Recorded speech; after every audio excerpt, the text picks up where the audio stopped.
Жохлыг шударгаар шуурхай оройтой оргил цаг мэдээллийн хөтөлбөрийн 21 цагийн мэдээ эхэлж байна.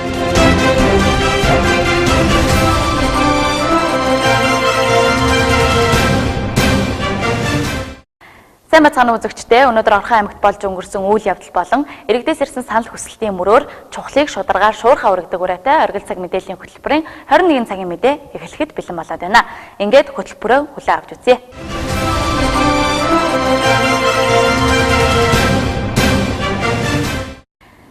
Аймгийн иргэдийн төлөөлөгчдийн ээлжид 9-р хуралдаан хуралдлаа. Хуралдаанаар аймгийн эдийн засгийн нийгмийг хөгжүүлэх үндсэн чиглэлийн 2017 оны биелэлд аймгийн эдийн засаг нийгмийг 2018 онд хөгжүүлэх үндсэн чиглэлийг хэлэлцсэн юм байна. Тэгвэл эх оны үндсэн чиглэлийг 9/180 арга хэмжээг хэрэгжүүлэхээр төлөвлөн боловсруулжээ. Энэхүү баримт бичгийг 9 зорилтын хүрээнд 250 арга хэмжээг хэрэгжүүлэхээр боловсруулсан байдаг. За өнөөдрийн байдлаар аймгийн эдийн засаг нийгмийг 2017 онд хөгжүүлэх үндсэн чиглэлд туссан ажлуудаас 68% нь буюу 174 арга хэмжээ нь 90-100% гүйцэтгэлтэй, 71 арга хэмжээ буюу 27% нь тодорхой үр дүнд хүрсэн, эрчимжүүлэх шаардлагатай 11 арга хэмжээ байгаа талаар засаг даргын орлогч Төвшин Жаргал аймгийн хурлын хуралдааны үеэр танилцуулсан. За өөрөөр хэлбэл үндсэн чиглэл 80.1% биелэлттэй гарсан гэсэн үг. Харин энэхүү биелэлтийн үр дүнд зарим төлөөлөгч нар санал хэлсэн. За тодорхойлбол хилдэс агентлагийн дарга нарын хийж хэрэгжүүлсэн ажлын тайлан боловсруулалт хангалтгүй, ойлгомжгүй тодорхой мэдээлэл дарга нарт муу байгаад шүүмж дандаж байсан юм а. За жишээ нь хилдэс албатын дарга нар 2-3 мэрэгчлэлтэнгээ дагуулж орж ирж байсан. За мөн шилдэн дансны хуулийн хэрэгжилт өнөөдрийн байдлаар Эрдэнэт ЦГМ-ийн сайтад орохгүй байгаа нь за энэ хууль хэрэгжихгүй байгааг илэрхийлж байна гэж зарим төлөөлөгчид шүүмж дандсан юм а. Ногоон байгууламж, ногоон хашаа гэдэг ч юм бол жоохон учир тогтолцоотой ажил болсон шүү. Иргэжил нэг иймэрхүү юм хийх юм бол нэлээд хатуухан хариуцлага тавьсан гэдгийг энэ засаг даргын томьёо газрын ажил хариуцсан хүмүүс анхаараарай. За хоёрт нь энэ явган зам хөтөлбөр хэрэгжиж байгаа. За энд бол иргэдийн оролцоог нэмэгдүүлнэ гэж байгаа. За яг иргэдийн оролцоог нэмэгдүүлээд иргэдийн сайн дурын бүлгнүүд ингээд нийтдээ 26 явган хүний зам хийгдсэн. Энэ ихэнх буюу 23 энэ бол олон нийтийн оролцоотойгоор хийгдсэн гэж. За 3 нь бол аж ахуйн нэгжээр гүйцэтгүүлсэн байна. Тэгээ би энэ дээр юу гэж хэлэх гээд байна гэхээр иргэдийгээ татан оролцуулж болно ийм ажилд. Гэхдээ өнөөдөр зам гэдэг бол тоглоом биш. Өнөөдөр авц замыг бол мэргэжлийн байгууллага тавьдаг. Тэрнтэй адилхан явган замыг ч гэсэн зүгээр нэг хэдэн хүмүүс хэсэг бүлэг хүмүүс олоод ирээд нэг орон нутгийг хөгжүүлэх сангаас мөнгө аваад ингээд зам тавьсан болж гурилддаг одоо болоо. Үйл ажиллагааны хөтөлбөрийг боловсруулах, дүгнэх ажлууд нь бол өөрөө их өчир дутагдaltaй байна гэдэг санаа оногоо хэллээ. Бүх одоо дүгнсэн дүгнэлтэн дандаа одоо 170 40 гэсэн ерөөсөө юм 3 үнэлгээгээр үнэлэгдэж тэгээд яг хэмжүүр нь зөв тавигдах асуудал дээр бол эргэлзээтэй ийм асуудал үүссэн. Зарим нэг одоо хийгдэж байгаа ажлуудыг нэг ажлыг 2-3 зүйл дээр дүгнсэн байх жишээтэй ч гэдэг юм уу. Маш олон асуудлууд байна. За хоёр дахь нь юу гэхээр 17 оны төсвийн тодтгол орж ирлээ. Тэгээд төсвийн тодтгол дээр бол 17 оны наадмын үйл ажиллагааны зардал 10 хэдэн сая төгрөг одоо төсвийн тодтголоор орж ирнэ гэдэг бол бас л одоо сонирхолтой тийм зүйл гарч ирж байна. Дараагийн ер нь одоо энэ төрийн албарыг цомхон байлгах, чадвартай байлгах, иргэд хүртээмжтэй байлгах гэдэг тал дээр бол иргэд хүсдэг боловч манай одоо барьж байгаа их хөрөгч намын удирдлагууд оронтойг нэмбэл одоо иргэдэд хүч үйлчлэнэ гэдэг буруу ойлголтоор ойлгож байгаа шүү гэн. Одоо эдний хамгийн том жишээ бол нийтлэг үйлчлэгээний алба гэж байгаа. Нийтлэг үйлчлэгээний алба гэдэг бол өмнө нь одоо аймгийн засгийн тамгын газар дээр ажиллаж байсан үйлчлэгээний албан ёсуудыг бүгдээр нэг нийтлэг үйлчлэгээний алба гэж тусдаа байгуулж гаргаад тэгээд засгийн газраас баталсан орон тоон дээр дахиж нэмж өөр одоо онцгой шаардлагагүй орон тоог нэмж авах, ийм төрлийн бүтцийг данхайлгах ийм ажилд бол нэлээд хийгдэж байгаа. Эдгээр дээр бол бас одоо өөрийнхөө зарчмын байр суурь саналаа хэллээ. Нэг авч хэрэгжүүл, хуулийн дагуу авч хэрэгжүүлдэг нэг ажил бол энэ төрийн одон медальд иргэдийг тодорхойлж явуулдаг. Тодорхойлтыг үндэслээд ерөнхийлөгчийн хамгаалалтын газар руу ингэж хөргүүлдэг. энийг бол тэргүүлэгчид авч хэлцдэг. Бид нар суугаад баах хүмүүсийг хугацаанд болсон, шагнал хоорондын хугацаа болсон болоогүй, ажилласан жилд нь болсон болоогүй, энэ хүн шагналын шалгуур шаардлага хангаагүй нэгэл баах хүмүүсийг хасахын насаар явуулах нь явуулдаг юм аа. Тэгэхээр би энэ аймгийн иргэдийн хурал мөн Сүүдрийн зүгээрчдийн энэ ерөнхийлөгчийн хамгаалын газарт нэг албан бичиг хөргүүлээч.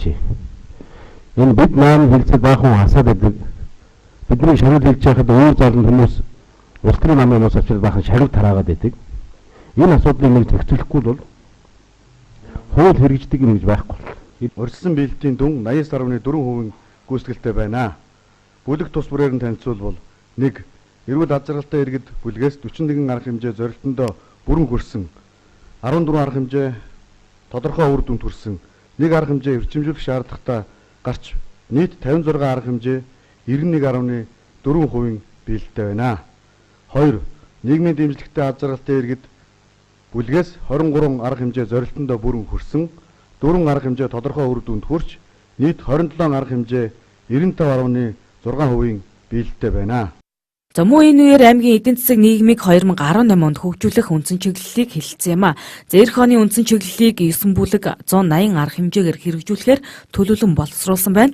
За аймгийн засаг даргын 2016-аас 2020 онд хэрэгжүүлэх үйл ажиллагааны хөтөлбөр төлөвлөгөөнд нийтдээ 9 бүлэг 116 зорилттойгоос 2018 онд 97 зорилт буюу 83.6%-ийг шууд хэрэгжүүлэхээр төлөвлөсөн байна. За тэдгээр зорилтуудаас онцлбол Орхон аймгийн хүн амын нас баргалтын тэргүүлэх шалтгаан болох зүрх судасны өвчлөлийг бууруулах хөтөлбөрийг боловсруулан хэрэгжүүлэх, мөн залуучуудаа дэмжин түрээсийн орон сууц, залуучуудын хорооллыг барьж ашиглалтанд оруулах зэрэг ажлуудыг хийхээ мэдгдлээ. За залуусын хорооллыг эрх хавраас барьж эхлэхээ мэдгдсэн бол зарим төлөөлөгч нар эх оны үндсэн чиглэлд зарим саналуудыг тусгаад байна. Ерөөсөө зөвхөн ганцхан засаг дараагаа урдаа барьж сууж идэг. Өрхийн эрүүл мэндийн төвүүдийг одоо байгуулах асуудлыг хоёр одоо төв байгуулах гэдэг асуудлыг ярьж байгаа. Ямар ч байсан одоо энэ жилдээ бас энэ асуудал бас нэг хөндөхдөггүй тийм нөхцөл байдал үүссэн байна. Тэгэхдээ эрх хөтөл төлөөлөгчийн бас гандлууд төлөөлөгчийн саналтай бол санал байна. Аслагдсан баг руу бид анхаарах хэрэгтэй. Дандаа төв өгөхгүй аслагдсан багаасаа иргэдийн төрийн үйлчлэгийг иргэдэд өргөх ажлаа нэлээд чимжүүлж өгөх нэг зүйтэй хаа гэсэн бодолтой байна. Хамтраад 3 баг дээр 3 газар за бүлэг даваад шандын донд их залуу яргууд багийн донд ингээ 3 газар өрхийн имлэг барихаар хөрсний шинжилгээг аваад зураг батлагдсан. Тэгэхээр газар нь бол тодорхой болсон. Хөрсний шинжилгээ авагдсан. Одоо ганцхан биднэрт хөрөнгө хүлээгдэж байгаа. Тэгээ дэд үтс нь бол тодорхой болсон, шийдэгдсэн. Дэд үтстэй газрууд угаасаа. Тэгээ энэ асуу байдалтай одоо ажил явж байгаа мэдээллийн чанартай явж байгаа.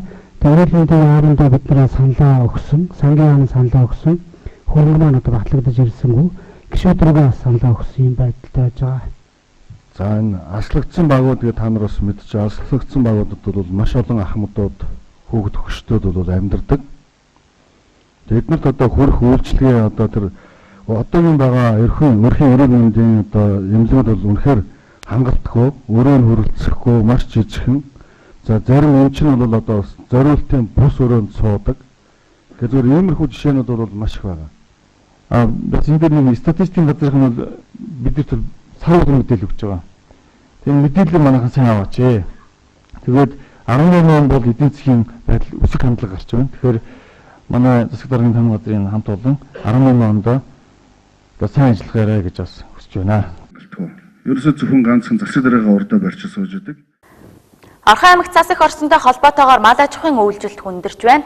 Аймгийн хөдөө аж ахуйн газар, онцгой байдлын газар, Баян өндөр сум, Жаргалан сумтай хамтарч малчин өрхүүд рүү зам гаргах ажлыг зохион байгуулан ажиллаж байгаа юм байна. Өнгөрсөн амралтын өдрүүдэд нийт 220 км замыг Жаргалан сумын малчин өрхүүдэд зориулан гаргажээ. Өнгөрсөн амралтын өдрүүдэд аймгийн онцгой байдлын газар, хүнс хөдөө аж ахуйн газар, жаргалант сум, баян өндөр сумууд хамтран малчтад зам гаргах ажлыг зохион байгуулж 220 км замыг жаргалант сумын зүүн хойд чиглэлд гаргасан байна. Мөн өнөөдөр ч энэ ажил үргэлжилж цаашид шаардлагатай даваа төв замуудыг нээх гин. Одоогийн байдлаар нийт гаргах замын 30 гаруй хувийг гаргаад байгааг нь мөн Орхон аймгийн ус цагуур орчны шинжилгээний газраас зарим мэдээлэл хийсэн. За өнөөдрийн байдлаар Орхон аймагт цагаан зуудын нөхцөл байдал үүссэн байгааг мэдээлсэн юм а. За тодорхойлбол цагаан зууд нь хангаан нутгаар 10-аас 15 см цас, тал хэрт 8-аас 10 см, говьд 5-аас 6 см цас орсон тохиолдолд цагаан зуудлаа гэж тодорхойлдог байна. Тэгвэл ус цагуур орчны шинжилгээний газраас 2017-оос 2018 оны өвөлжилт илтгүүтэрч байгаатай холбогдуулан цаг агаарын нөхцөлийг үнэлэхээр хийсэн судалгааг явуулсан байгаамаа. За энэхүү судалгааны дагуу нөхцөл байдлыг үнэлэхэд баян өндөр сум, жаргалант сумын цасны зузаан 18-аас 28 см байгаа буюу цагаан зуудын нөхцөл үүссэн болохыг мэдгдлээ. За цаг агаарын нөхцөл байдлыг 1 сарын дараа дахин үнэлж засгийн газраар албан ёсоор үнэлүүлэхийг албаны хүн мэдээлж байна. Малчт маань бас сайн ойлголттой байх хэрэгтэй. Юу гэхээр бид нар бүх малчтын хотонд бол хүрч чадахгүй байгаа. Шаардлагатай даваа, за тэгээд төв замуудыг нээж байгаа. Тэрнээс ингээд бүх малчтын хотонд хүргээд ажиллахад бол бид нар эдийн засгийн боломж, хүмүүсний боломж бол маш муу байгаа гэдгийг бол бас ойлгуулж хэлье. Нийт одоо гаргах замын бид нар 30% гаргасан. За хөдөө аж ахуйн газар дээр ирсэн хүсэлтээр бол жаргалант суманд 946 км, баян өндөр суман дээр 600 км зам гаргах шаардлагатай гэсэн хүсэлт ирсэн. Энэ замынхаа бид бол 30% гаргаад байна.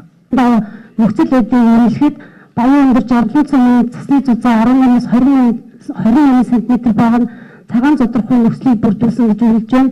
Гэхдээ энийг одоо дахин 1 сарын дараа давтан судалгаа хийж албан ёсоор засгийн газраар энийг бас одоо зодорхой байгааг хэлэх ёстой учраас энийг хамаагүй бас тэгж ард ирд зарлах ёсгүй юм аа. Ерөнхийдөө манай одоо хэлхийгээр цагаан зодорхой байдлаар ирсэн гэж үзэж байна. За энэ өвлжилтийн байдал хүндэрч байгаатай холбоотойгоор бол бас аймгийн засаг даргад бас нэг хүсэлтийг хүргүүлж байгаа. Энэ маань юу вэ гэхээр бид өнгөрсөн жилүүдэд аймгийн сумдын аюулгүй нөөцийг бас тодорхой хэмжээгээр өвлжилт хүндэрч болцсошгүйгээд нэмэгдүүлсэн хэмжээгээр авсан байгаа. Аймгийн аюулгүй нөөцийг 3 дахин нэмэгдүүлсэн хэмжээгээр сумдын аюулгүй нөөцийг 50% нэмэгдүүлсэн хэмжээгээр авсан байгаа. Тэгээ ингээд байр малгайн чилжиж байгаа малын тоон нэмэгдэж байгаатай холбоотойгоор 12 сард багтаагаад одоо онцгой комиссийг хуралдуулах, дээрээс нь энэ нэмэгдлэр авсан тэжээл буюу одоо нөөцд байгаа тэжээлийн 50%-ийг нь бол малчтад хүргэх ажлыг зохион байгуулах шаардлагатай гэсэн мэргэжлийн байгууллагын дүгнэлт юм гаргаж хүргүүлж байна. Энэ ягаад зод гэдгийг ихээр мал үе болмоор хорогдох нөхцөл байдал үүсдэг гэдэг юм болж. Эний чинь зод гэдэг. Хүнс хөдөө аж ахуй газрын өвлжилтийн байдал хүндрээд байна гэдээ яриад байгаа. Хүндрэх зод болох хоёр өөр шүү. Тэр малчин юм олж идэж байгаа юм уу? Жаргалант чи өвдгөр цэцэн цастай л шүү. Тэгээ одоо дахиад сар бид нар зодтой гэж ярих хэрэггүй мэн л да. Сарын дараа дахиад цасаа хэмжинэ. Тэр үед аягүй багассан байх үед. Цаашид ирэх 2-3 сард олон жилийн дунджаас их хэмжээний цас орж хүүтний ирч чангарна. За тиймээс малчид өвс тэжээлийн нөөцийг сайн бэлтгэх шаардлагатай.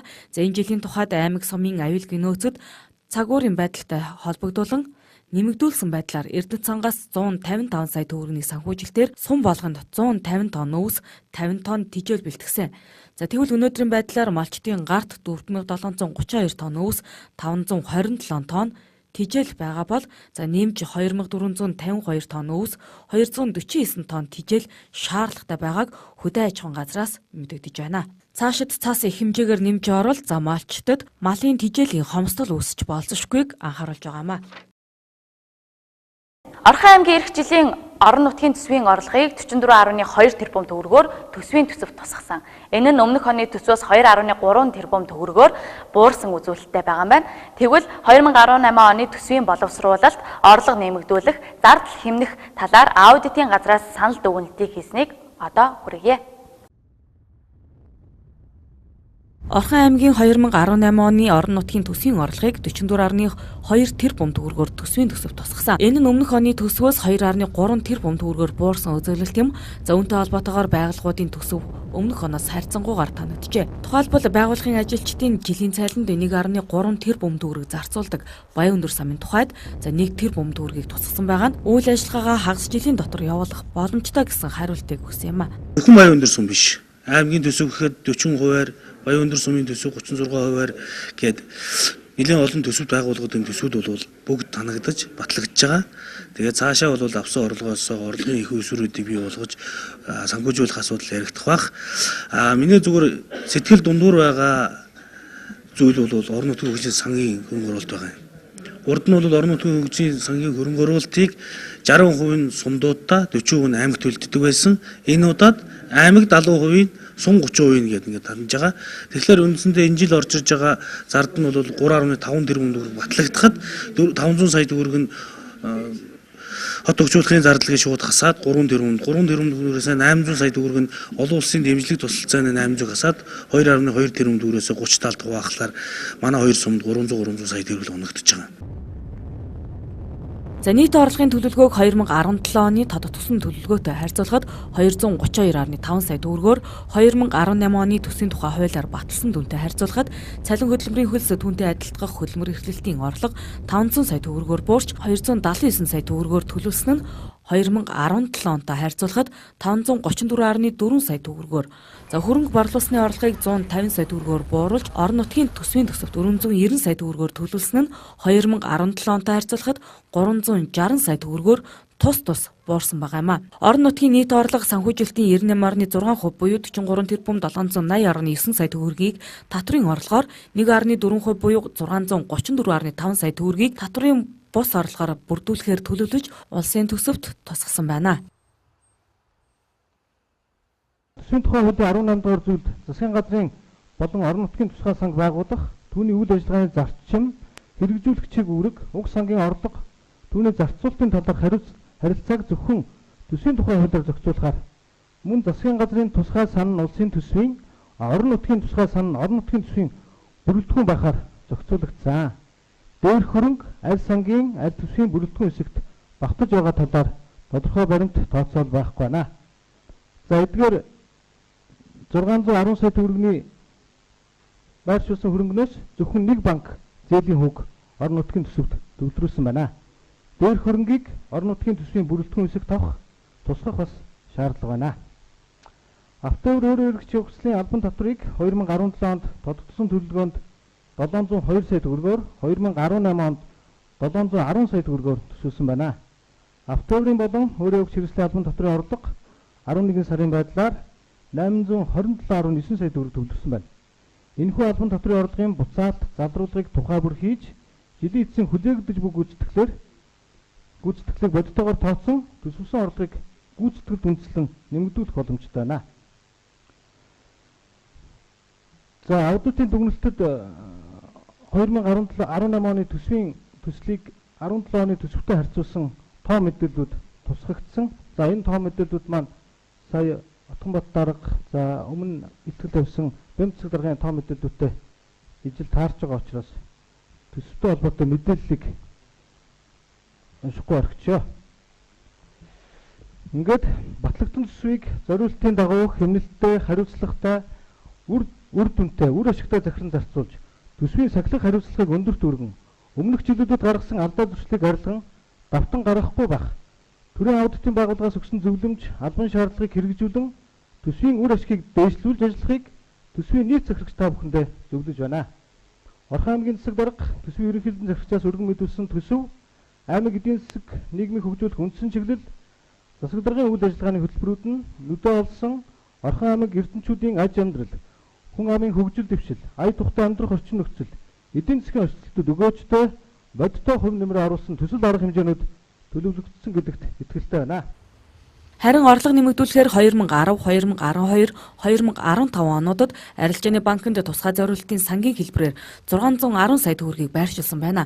Дээрх хөрөнгө нь аль сангийн аль төсвийн бүрэлдэхүүн хэсэгт багтаж байгаа талаар тодорхой баримт тооцоолол байхгүй. Зөвхөн нэг банк зээлийн хүүг орон нутгийн төсөвт төлрүүлсэн байгаа тул дээрх хөрөнгийг орон нутгийн төсвийн бүрэлдэхүүн хэсэгт авах тусгах шаардлагатай. Хоёрт авто тээврийн болон өөрөө явагч хэрэгслийн албан татварыг 2017 оны тодогдсон төлөвлөгөөнд 702 сая төгрөгөөр 2018 онд 710 сая төгрөгөөр төсөвлөсөн байна. Авто тээврийн болон өөрөө явагч хэрэгслийн албан татврын орлого 2017 оны 11 сарын 1-ний өдрийн байдлаар 827.9 сая төгрөг төвлөрсөн байна. Тиймээс энэхүү албан татврын орлогын буцаалт залруулахыг тухайн жил бүр хийж, жилийн эцсийн хүлээгдэж буй гүйцэтгэлийг бодитоогоор тооцон төсөвлөсөн орлогыг гүйцэтгэлд үндэслэн нэмэгдүүлэх боломжтой гэж Орхон аймгийн аудитын газраас дүгнсэн байна. НБ мэдээ үргэлжилж байна. Аймгийн Ахмадын хорооноос Баян өндөр сумын Ахмадын зөвлөлийг сонгох ажлын хуралдааныг өнөөдөр хийсэн байна. Хуралдааны товыг 7 хоногийн өмнө зарлан баг тус бүрийн ахмадуудыг төлөөлөх төлөөллийг мандатжуулан хурлыг зохион байгуулсан байна. Тэгвэл сонгуульд хуралдаанд санал хүсэлтээ илэрхийлэх хүсэлтээ мандаатгүй ахмадууд сонгуй байсан байна. Урдуулаг багаас цэнцүрэн гараад багс цэнцүрэн аршин багаас должин сүрэн давар багаас хөрөм сүрэн за ингээд 7 хүн болж байна. За одоо энэ 7 хүнээс хэн 5-ыг Орхон аймгийн нийт ахмадын 97% нь буюу 9000 гаруй нь Баян өндөр сумын ахмадууд байдаг. Тэгвэл өнөөдрийн хүртэлх хугацаанд Баян өндөр сум нь ахмадын хорооны даргагүй байжээ. За тиймээс олон ахмад азаа буурлуудыг орон нутаг ахмадууд чиглэсэн үйл ажиллагаанд нэгдсэн зохион байгуулалтаар хамрагдуулахаар Баян өндөр сумын ахмадын зөвлөлийг байгуулах нь зөв гэж үзэн Орхон аймгийн ахмадын хорооноос сонгуульт ажлыг зохион явуулж байна. Гэвч ахмадуудын дунд сонгуульт ажилд оролцох мандатыг улс төрийн намын хүрээллээр танил талаар олгосон хэмээн бохирдож байна. За тэдний хэлж байгаагаар ахмадын хуралд орох саналуудлаа илэрхийлэх эрхийг хязгаардаж байгаад харамсалтай байна. За 10,000 гаруй ахмадыг 200 орчим хүн төлөөлнө гэж байхгүй. Энэ бол намаар ялгуурлан гадуурхаж байгаа нэг хэлбэр гэдгийг хуралдаанд санал өгөх боломжтой илэрхийлж байна.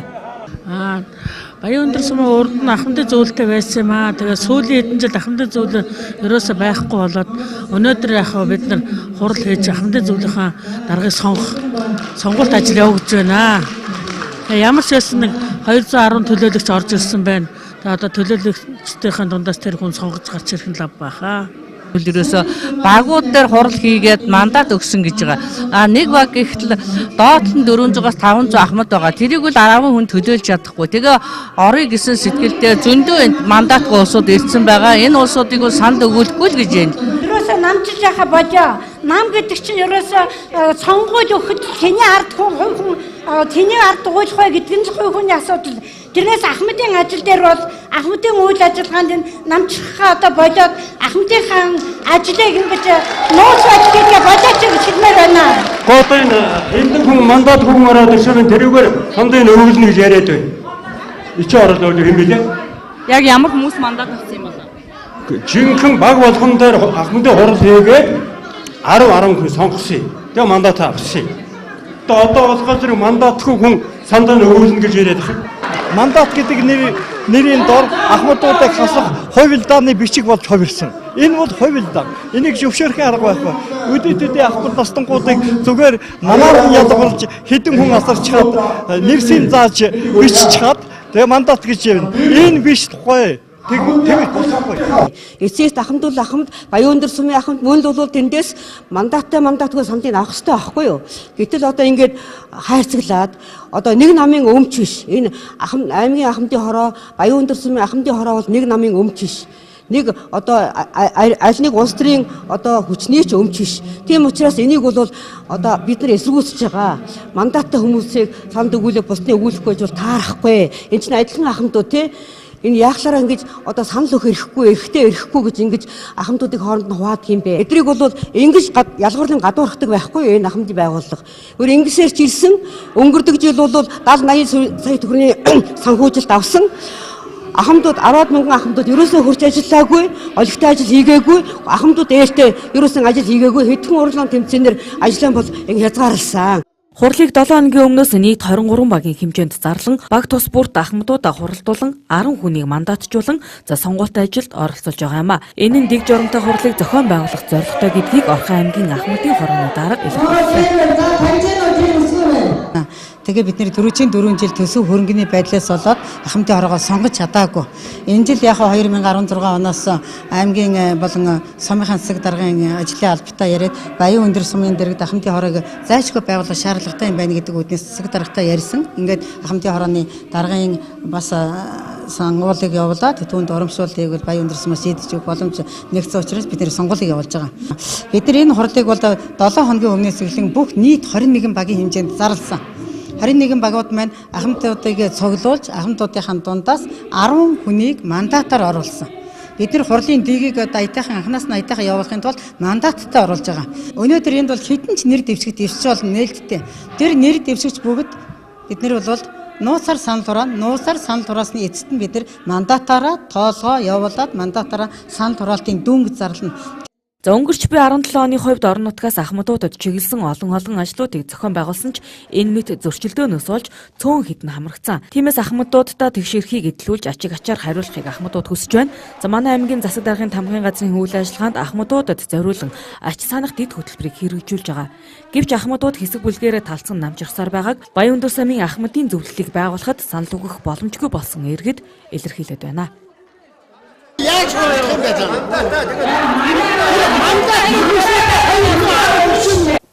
Монгол Улсын хөтөлбөрийн баатар Монголын үндэсний олимпийн хорооны ерөнхийлөгч уулын байжуулах эрдэнэ үйлдвэрийн захирал улсын их хурлын гишүүн асан Шагдрын отгон бэлгийн нэрэмжит чөлөөт бүхийн өсвөрийн залуучуудын олимпийн одод тэмцээн 15 дахь жилдээ Орхон аймагт зохион байгуулагдаж байгаа юм байна.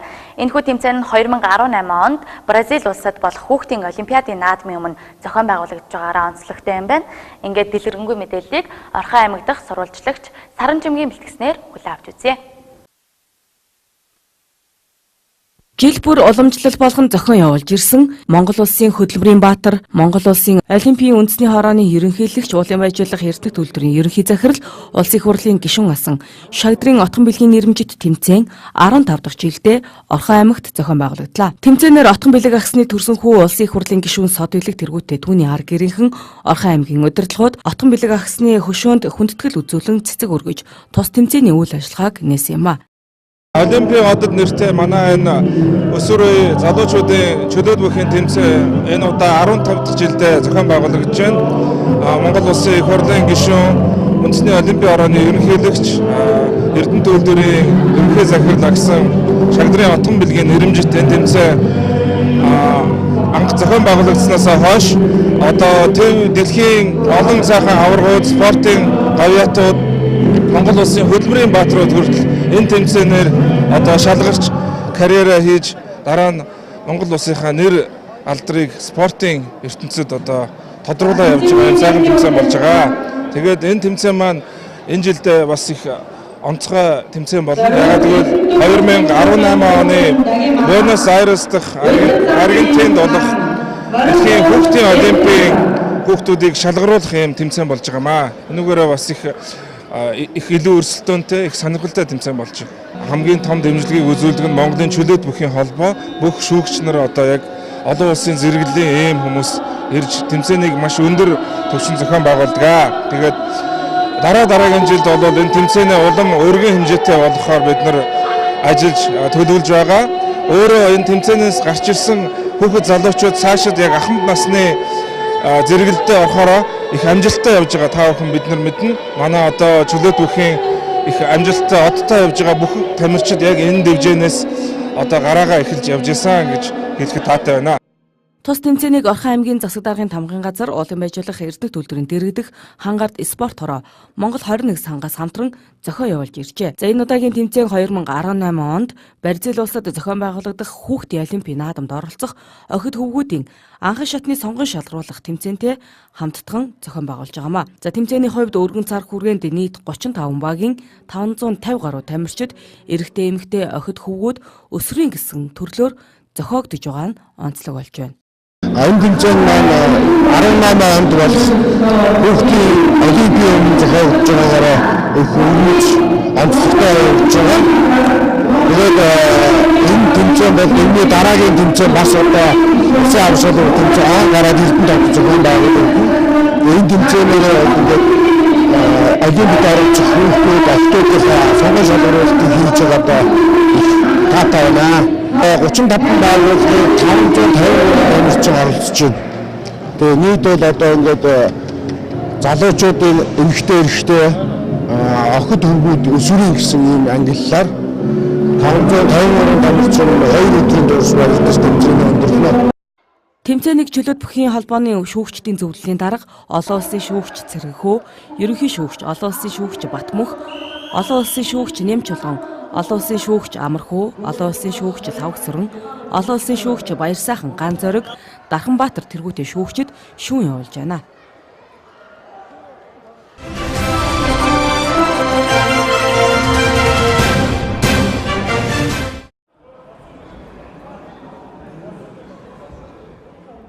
Монгол улсад ардчилсан хувьсгалыг эхлүүлж ардчлал хэмээх үнэт зүйлийг бидэнд авчирсан түүхт 28 жилийн өдөрт зориулан Орхон аймгийн ардчилсан нам, Монголын ардчилсан холбооны удирдлагууд, ахмад зүтгэлтнүүд, азаа буурлууд, партизануудтай хүндэтгэл үзүүлэн хүчит бүхийн барилдаан зохион байгууллаа. Барилдаанд 64 бүх задгалсан бөгөөд аймгийн арслан Уртбаяр төрүүлж, аймгийн арслан хшиг даваа үзүүлсэн бол аймгийн зан Мигмарт орж, аймгийн начин Чимэд орж нар шүүгөрлөө.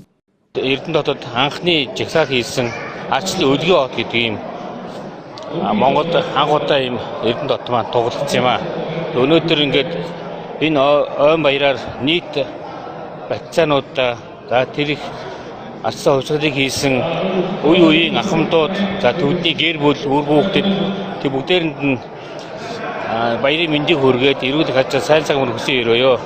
Энэ хугацаанд ер нь ардчлалын үнцэн үзэл бодол тэгээд эрхчлөөт нийгмийг байгуулахын төлөө энэ хүмүүс бол маш зоригтой алхам хийж одоо тухайн үеийн тоталитар нийгмийн эсрэг анхудаа зоригоор жигсэж энэ нийгмийн сайн сайхныг одоо бидний энэ сайхан нийгмийг байгуулахын төлөө энэ хүмүүс төвлөж ирсэн. Тийм болохоор энэ хүмүүсийнхээ бас тэр ач холбогдолд бид нар мартаж болохгүй. За ардсан хувьсгалыг 28 жилээр зориулаад энэ жил анхудаа 64 хүн барилдааны бид зохион байгуулж байна. Энээс хойш одоо уламжлал болгож зохиолоод явах юм аа. Өнөөдөр ингээд ахмадууд маань партизанууд маань ирээд өнөөдөр энэ бүслөхийн барилдаанаа үзээд бас өнгөрсөн 28 жилийн хугацаанд олсон амжилт өшөө цаашдаа хийж бүтээх талаар одоо ахмад дунд үеийнхэн залуучууд маань хамтраад бүтээх энэ бүхэн барилдааны зохион байгуулаад явж байна. Энэ 28 жилийн олд амжилт бол Монголын түүхэн олж амжилт. Монгол хүн өөрийнхөө үгийг эрхчлөөтэй хэлж болсон үе. Монгол хүн өөрийнхөө эрхчлөөгөөр амьдарч өөрийнхөө хөрөнгийг бий болгодог чаддаг болсон ийм үе. Энийг яг чарахгүй одоогоос 28 жилийн өмнө эхэлсэн ардчилсан холбооны анхны жагсаалаас үүдэж эхэлсэн ийм төвхтэй өнөөдөр ч тэр утгаараа Монгол улсыг Монголын ардчилсан холбооны ерөнхийлөгч Монгол улсын ерөнхийлөгч болсон ийм сайхан үйлдвэрлэл хэдийгээр энэ 28 жил алдаа дутагдал тийм ээ янз янзын юм байж байгаа. Тэгэхээр өнөөдөр Монгол орн ардчилсан орн болоход үнэхээр ялангуяа энэ 17 он бол маш их чухал үүрэг үзсэн гэж би гэж боддог. Яагаад гэвэл Монгол улсад ардчилсан ерөнхийлөгч ийм сайхан өдөр байна. Тэгээ энэ өдөр бүх Монголын ард түмэндөө Монголын ардчлалыг дийлж явдаг ард түмэндөө ардчилсан улсуудын ойн баярын мэндийг хүргье гэж үзэж байна. 1989 оны 12 дугаар сарын 3-нд Монгол улсад ардчилсан хувьсгал эхлүүлж хүний эрх чөлөө шударга ёс хүнлэг ардчилсан нийгмийн төлөө хэсэг бүлгээр нэгдэн хойж ирээдүйнхээ төлөө зориг шулуудан Эрдэнэт хотод анхудаа 50 жагсаал хийсэн байдаг.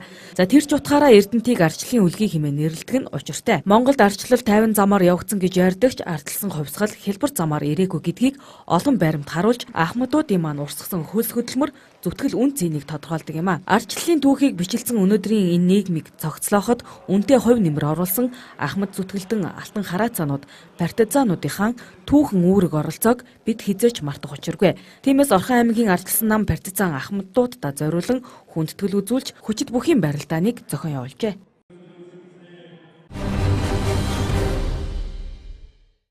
Арангаа аймгийн хэсэг малчид ах дүүгээрээ буянд мал, сарлагын ашиг шимээр сүү цагаан эдэг боловсруулж, өрхийн санхүүгээ дээшлүүлэх боломж гарцыг олсон байна. Тэрээр хамгийн гол нь сүү цагаан эдэг ямар ч холцгүй оргиор нь уламжлалт аргаар боловсруулж, нэн ховордож, эрэлт хэрэгцээ нэмэгдсэн өвлийн энэ улиралд боломжийн үн ханшаар худалдаалах нь хэрэглэгчдийн таашаалд нийцэж энэ замд хөтлөнг оруулсан гэж ярьсан байна. Монгол малын ашиг шим амин димээр баялаг цэвэр холцгүй сүү цагаан эдэгээрээ Архангай аймаг алдартай. За Архангай аймгийн Цахир сумын Баянгол багийн иргэн Баяна зуны 3 сартаа сүүн бүтээгдэхүүн цагаан эдэг бэлтгэн өвөлдөө Орхон аймаг Эрдэнэ хотын иргэдэд гадуур худалдаалan борлуулдаг байжээ. Монгол мал сарлын цэвэр сүвгээр ямар ч холцгүй цагаан эдэг боловсруулан худалдаалах нь Эрдэнэ хотын худалдан авагчдын тааш олд нийцсэн тул Баян өндөр сумын 9 Эрдэнэ захын зүгээс хамтран ажиллах бизнесээ өргөжүүлэх санал тавьсан байна. За энэхүү Архангай аймгийн малчдын брэнд бүтээгдэхүүн болох сүү цагаан эдэг худалдаалan борлуулах төвийг нээгээд байна. За нээлтийн үйл ажиллагаанд Эрдэнэ хотод суугаа нутгийн зөвлөлөөс талархал дэвшүүлэн баяр хүргэж цаашдын ажил хөдөлмөрт өндөр амжилтыг хүслээ. Тэгээ энд одоо өнөөдөр харж байхад бол үнэхээр одоо яг цэвэр сарлагын тэгээд өрөм аар бол одоо юу гэдэг юм цагаан чанартай цагаан эдэг ард иргэдэд үйлчилж эхэлж байна да. За энэ ажлыг бол энэ Баяна гэдэг ийм залуу бас Арангаан Цахир сумын энд ирж суурилсан. Манай энэ одоо Орхон аймаг суурилсан ийм бизнесмен залуу хийж байгаа. Тэгээд энэ цаашдаа өргөжж одоо ингээд бас цагаан сар болно, шинэ жил болно Орхон аймгийн маань иргэд бас энэ дэлгүүрээр үйлчлүүлээрэ гэдгийг хэлэх байна. Тэгээд бид одоо ах トゥ гэрээ нээж игээд тэгээ би энд хөдөлтөн борлуулж одоо зунаа тэндээ хийж ирж байгаад одоо бол одоо цагаан эдэг үйлдвэрлэлт сүү хөлтөөхөөс бусдаар болцсон байж байгаа шүү дээ. Тэр зуныхаа хийсэн эдийг одоо ингээд өвөлдөө ингээд зарна. Одоо ингээд зарах газартай уснараа давуу тал нь гэх юм бол жилийн 4 өдрөл зарах боломжтой болчихж байгаа. Өмнө нь бол одоо цагаан сарын өмнө ирээд зараад л бүгдийн дуусгаал уцдаг байсан бол одоо жилийн 4 өдрөл энэ сайхан эдгээр энэ сайхан ард түмэнтэй үйлчлэнэ гэдэгт маш их баяртай. Архангай аймгийн Цахир сумын иргэн Баяна анх гэр бүл ах トゥ гэхийн хүрээнд цагаан эдэг боловсруулан худалдаалдаг байсан бол өдгөө ах トゥ гээ ажлын байраар хангаж ашиг орлогыг нэмэгдүүлэхийн зэрэгцээ Эрдэнэ хотноо 5 хүнийг ажлын байраар хангаж буянт малын ашиг шимийг хүртэж явна. Ялангуяа нэн ховордоод байгаа мэхээрт цагаан тос, хуруу зузаантай сарлагын тослог, уяг өрөм зэргийг боловсруулан Эрдэнэтийн хэрэглэгчдэд нийлүүлж эхэллээ. Манай энэ өрөм бол одоо бид нар 6 сараас эхэлж энэ зөөхий гэж авч байгаа эхний ээлжинд. Тэгээ 9 сараас 12 сар хүртэл зузаан өрмийг өөрсдөө бэлтгэж байна. Сүгээ хөөрүүлж энэ бол өрөмц зузаан тослог ихтэй ийм юм байна. Энэ мэхэрийн тос нь бол одоо мэхэрийг өөрсдөө ухаж сайхан цэвэрж хатааж нундгал нүдэж ингэж тасалж амттай тасалж байна. Энэ чихэр орохгүй өөрөө цаанаасаа чихэрлэг амттай.